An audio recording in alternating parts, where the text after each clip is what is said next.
আসসালামু আলাইকুম, কেমন আছেন সবাই? যাদের CA30, CA20, CA50 এবং ক্যাটকিং এর মালগুলো একটু প্রেশার যদি বেশি দেয়, সেক্ষেত্রে ওভারলোড যদি মারে, সামথিং কিছু সমস্যা থাকে। প্রথমত এইসব মালগুলোর একটা নির্দিষ্ট কারণ হয়। আপনার যদি বি সাইড খারাপ হয়, এই সাইড ঠিক মতন চলে না, ওভারলোড মারে।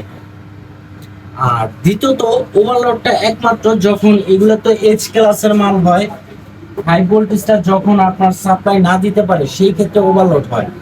আর ওভারলোডটা একমাত্র হয় কিছু কিছু ছোট ছোট জিনা ডায়োড থাকে। আমি যদি দেখাই আপনাদের, এই যে এখানে একটা 9 ভোল্টের একটি জিনা ডায়োড, একটা 5 ভোল্টের জিনা ডায়োড, কিছু ডায়োড আছে 4 on 4 8। এই সামথিং এই ডায়োডগুলোর জন্য, এই ছোট ছোট ডায়োডগুলোর জন্য সেটগুলো ওভারলোড মারে। তাতে আমরা খুব বিভ্রান্ত হই, আমরা এটা নিয়ে অনেক দুশ্চিন্তায় থাকি। একটা টেকনিশিয়ানের কাছে গেলে সেক্ষেত্রে একটা বড় একটা অ্যামাউন্টের বিল হয়। তো আপনাদের সুবিধার্থে আমি দেখালাম যে সেটগুলো কি জন্য ওভারলোড মারে। তো আজ এ পর্যন্তই, ভালো থাকবেন, সুস্থ থাকবেন, আল্লাহ হাফেজ।